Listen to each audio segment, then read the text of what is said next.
If you're over 60 and haven't saved a dime for retirement, you might feel like the clock has run out. When something inside you says it's too late, there's nothing you can do. I want you to know that voice is wrong. In fact, not only is there still time to take action, but the steps you take now could shape your future more than anything you did in your 30s or 40s. And no, I'm not talking about some complicated investment scheme or magical fix that promises the world and delivers nothing. I'm talking about 5 grounded, realistic, and truly powerful moves that older adults, just like you, can start doing right now, no matter what your bank account looks like. This video was created with deep care, especially for those who feel like they've run out of options. Maybe you worked hard your whole life, but life threw curveballs you couldn't dodge. Maybe you raised kids, cared for others, or simply didn't earn enough to save.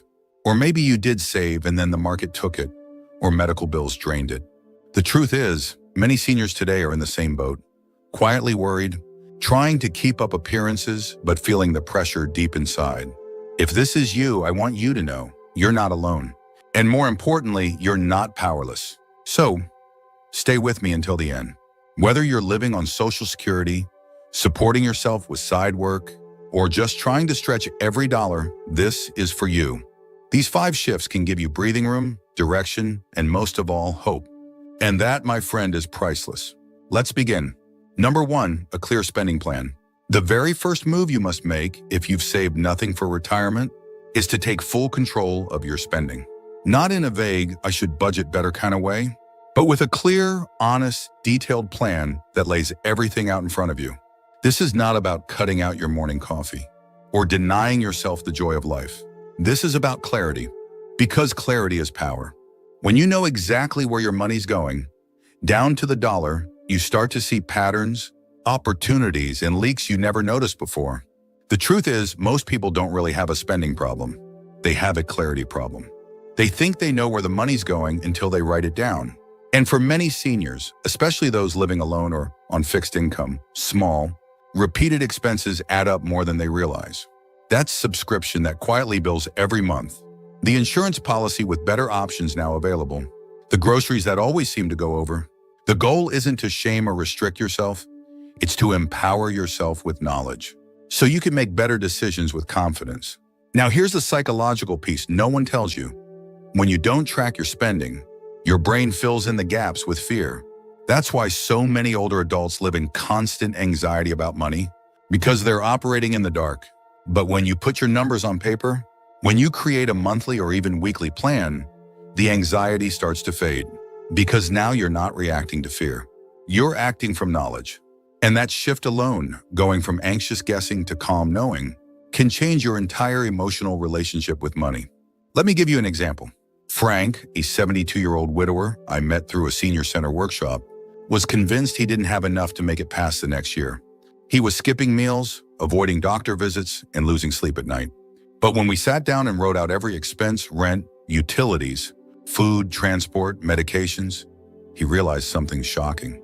He actually had enough to live on, but he was overspending in small, unnoticed ways. A gym membership he hadn't used in 6 months. A premium cable package when all he watched was the news. After trimming those down, not only did he balance his budget, he freed up enough to finally visit his granddaughter across the country. Something he'd put off for years. That's the power of a clear spending plan. It isn't about living less, it's about living smarter. And the good news, you don't need fancy software. A notebook, a pen, and a commitment to review it weekly is enough. In fact, writing it out by hand often gives you a stronger sense of ownership. Because when you see it in your own writing, it becomes real. And from there, real change can begin. Number 2, earn with dignity. Once you've taken control of your spending, the next step is to create income. Not just any income, but something that allows you to earn with dignity. At this stage of life, no one wants to be treated like they're desperate or incapable. And truthfully, you're not. You've got decades of wisdom, patience, and real-world experience that younger generations just don't have. That's valuable. So the key is finding ways to turn that value into income on your terms. Here's the good news. The way people earn money today has changed. You no longer need to punch a clock or work full-time to make ends meet. Many seniors are earning in flexible, creative, even enjoyable ways. Some offer tutoring in subjects they've mastered over the years, math, music, language. Others drive part-time for rideshare apps, run errands for neighbors, or become pet sitters for folks who travel often.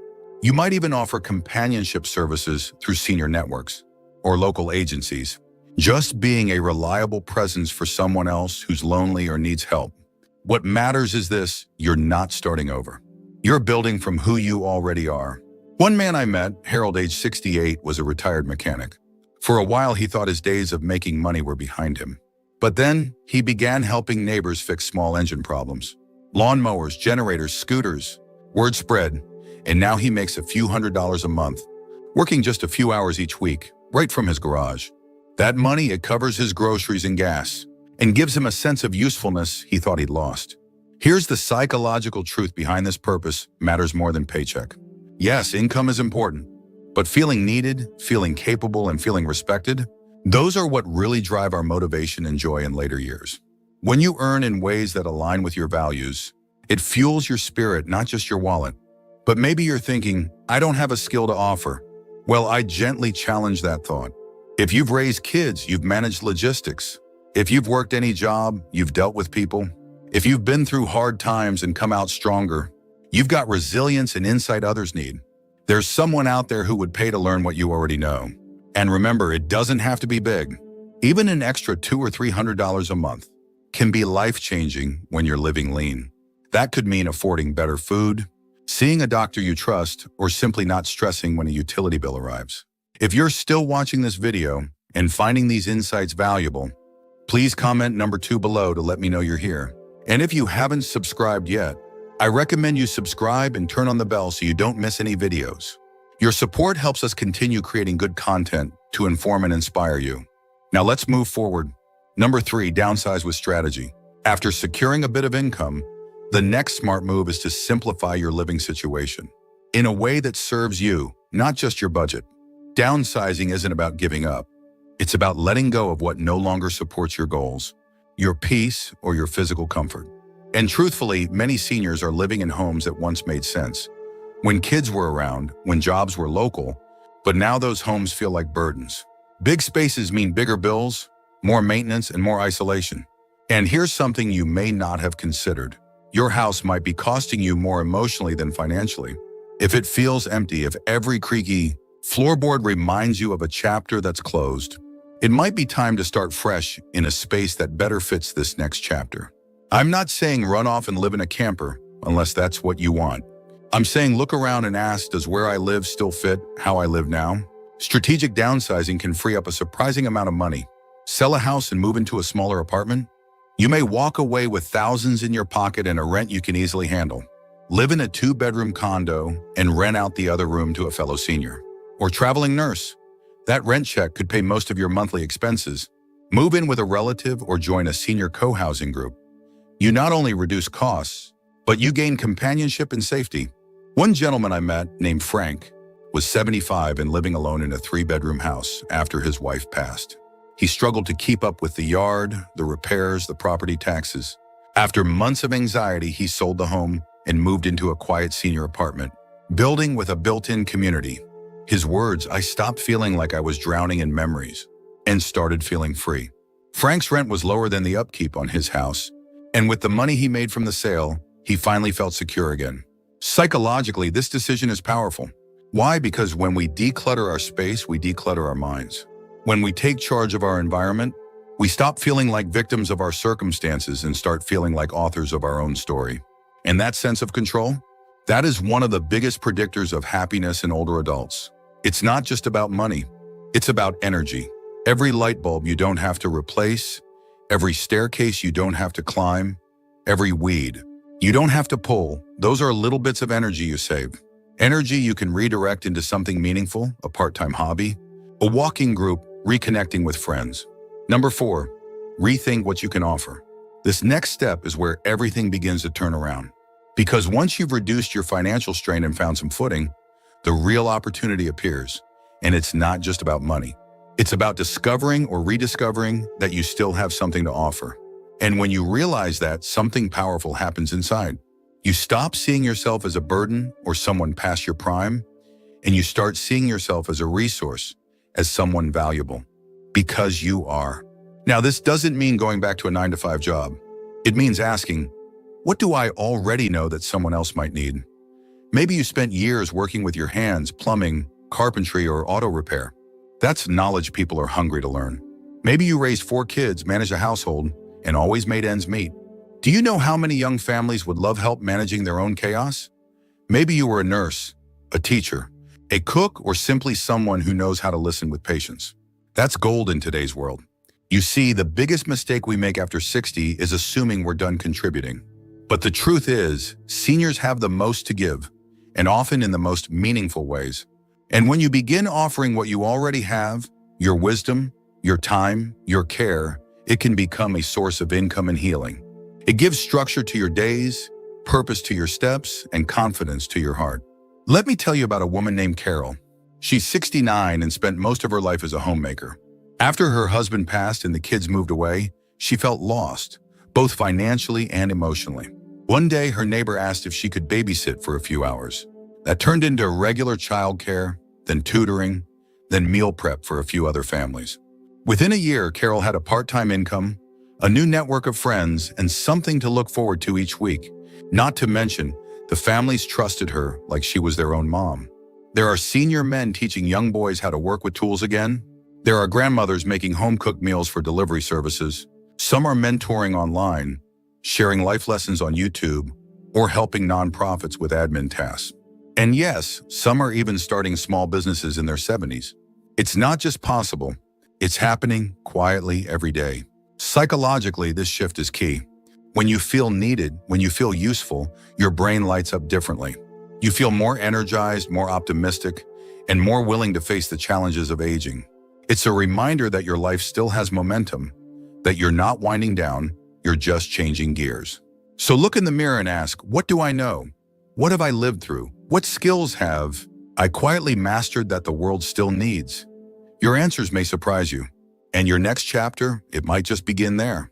If you're still watching this video and finding these insights valuable, please comment number 4 below to let me know you're here. And if you haven't subscribed yet, I recommend you subscribe and turn on the bell so you don't miss any videos.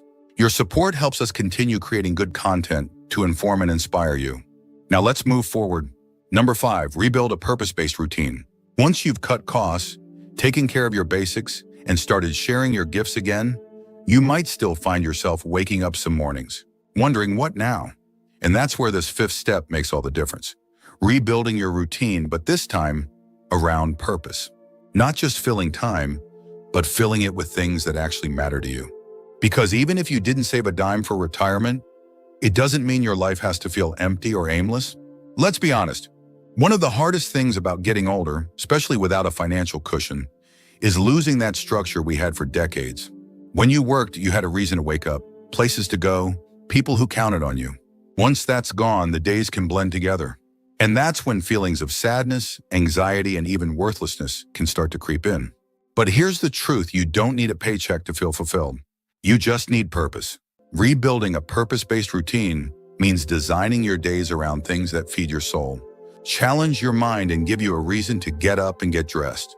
It could be something as simple as volunteering every Tuesday at the local food bank, or walking your neighbor's dog every morning at 8, or calling your grandson to read him a story each evening. Small things, yes, but done with intention, they bring rhythm and meaning to life in ways that money can't buy. Think about Bob, a 72-year-old man I met through a community group.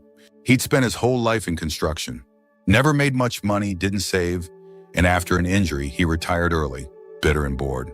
But then a local church asked him to help supervise some teenagers who were building planter boxes for the neighborhood. At first, he thought it was silly, but week after week, those teens kept showing up. And they kept asking him for advice, for stories, for help. Bob didn't just find something to do, he found something that mattered. And that changed everything. When your days have shape, you feel more grounded. When your actions serve others, you feel more valuable. And when your time is used with purpose, you begin to believe that your life still counts. Because it does. This kind of daily structure also reduces stress, lowers the risk of depression, and even improves physical health. Studies have shown again and again that seniors with consistent routines and meaningful activities have better heart health, stronger immune systems, and even slower cognitive decline. So, what could your routine look like? Maybe Mondays are for community gardening. Tuesdays are for calling old friends. Wednesdays, you volunteer at the library. Thursdays, you cook for someone. Fridays, you write. Saturdays, you rest. Sundays, you walk. It doesn't have to be fancy, it just has to be yours. Built around what you can do, not what you can't. The best part? When you live this way, your days begin to feel full. Not busy, but meaningful. And that feeling of being alive, of being needed, of being in motion, that's the true wealth of retirement. Whether you've saved up or not, purpose is the one deposit you can always make, and it pays interest every single day. Frank, final thoughts. Now, if you've made it this far, I want to take a moment and speak from the heart. Because if you're between 60 and 80 years old and looking at your retirement savings, or the lack of it, and feeling overwhelmed, ashamed, or even hopeless, I want you to know something that matters more than anything I've said today. You are not a failure. You are not too late. And this life of yours right now is still full of possibility. You see, we live in a world that tells us retirement should look a certain way. That if you haven't saved up 6 or 7 figures by the time you hit your 60s, you've somehow done something wrong. But the truth, that picture was painted for a very small group of people in very specific circumstances. For most hardworking folks who raise families, work steady jobs, face medical bills, supported aging parents or grown kids, retirement didn't come with a silver platter. It came with a few dents, a lot of stories, and a heart that's still trying its best. And that's enough. You're enough. The 5 recommendations we shared today weren't about getting rich overnight. They were about reclaiming your power, taking back control, one decision at a time, building a life rooted in simplicity, community, purpose, and emotional strength. Because those are the things that carry you forward. Those are the things that matter most in this chapter of your life. And if any part of today's message resonated with you, if it sparked a thought, lifted a weight, or gave you just a little bit of hope, I encourage you to carry that forward. Don't just close this video and go back to worrying. Take one small action, reach out to someone, write a plan, breathe deeply and say, I can start today. Because starting today is how every story of transformation begins. Thank you for joining us today. We'd love to hear from you. Leave a comment below and share one thing you learned today and how you plan to use it in your life. Your thoughts are important to us, so don't hesitate to share them. Reading your comments gives us great motivation and encouragement. If you enjoyed this video and found it helpful, please like, subscribe, and share. Your support helps us continue creating good content to inform and inspire you. Thanks for watching, and we look forward to seeing you in the next video.